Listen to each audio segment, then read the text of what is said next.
పిల్లలు కావాలనే మీ కలను నెరవేర్చుకోండి. మొదటి కన్సల్టేషన్, మొదటి స్కానింగ్ ఉచితం. వివరాల కొరకు హెగ్డే ఫెర్టిలిటీని సంప్రదించండి.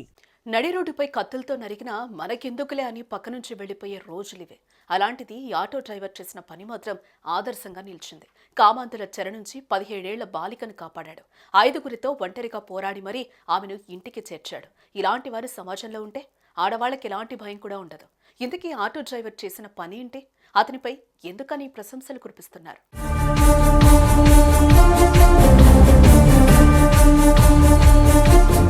బీహార్కు చెందిన 17 ఏళ్ల బాలిక బోరుబండలోని తన దగ్గర బంధువుల వద్ద ఉంటూ మాదాపూర్లోని ఓ హోటల్లో వంట మనిషిగా పనిచేస్తోంది.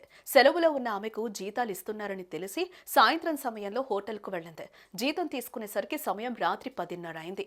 దీంతో అదే హోటల్లో కుగ్గా పనిచేసే బీహార్కు చెందిన యువకుడితో కలిసి రాత్రి 10:40 సమయంలో బోరుబండ వెళ్లే ఆటో ఎక్కింది. రాత్రి అయిపోవడంతో ఆటో డ్రైవర్ను త్వరగా ఇంటికి తీసుకుని వెళ్లాలని కోరింది.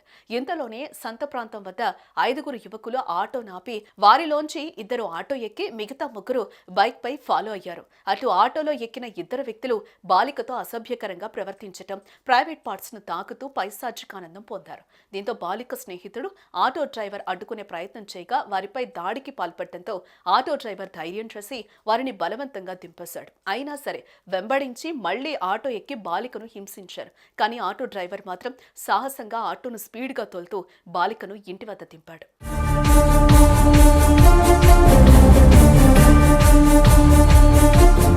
బాలికను ఇంట్లో దింపినా కూడా కామాంధులు ఆమె ఇంటికి చేరుకున్నారు. ఇంట్లోకి చొరబడి బాత్రూంలోకి ఈడ్చుకెళ్లే ప్రయత్నం చేశారు.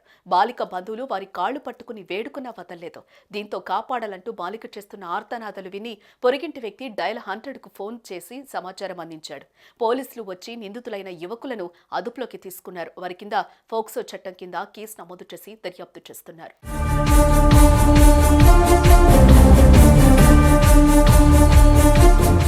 ఈ ఘటనలో కామాంధులను తిట్టిపోస్తున్న నెటిజన్లు ఆటో డ్రైవర్ను మాత్రం పొగడ్తలతో ముంచేస్తున్నారు.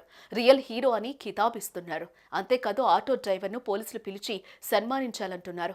నిజమే మరి, ప్రస్తుత కాలంలో కాస్త హింటిస్తే చెలరేగిపోతారు. అమ్మాయి కనిపిస్తే ఆమె జీవితాన్ని నాశనం చేయాలని చూస్తారు. కానీ ఈ ఆటో డ్రైవర్ మాత్రం ఆమెను కాపాడాడు. 5గురితో పోరాడి బాలికను ఇంటికి చేర్చాడు. అటు డయల్ 100కు కాల్ చేసిన వ్యక్తిని కూడా ప్రశంసిస్తున్నాడు. నాకెందుకులే అని అనుకుని ఉంటే ఇప్పుడు ఆ బాలిక పరిస్థితి ఏమయ్యుండేదో కదా. అందుకే ఎప్పుడైనా ఎదుటివారికి సాయపడండి. ఆపదలో ఉన్నప్పుడు మనల్ని కూడా ఎవరో ఒకరు కాపాడతారు.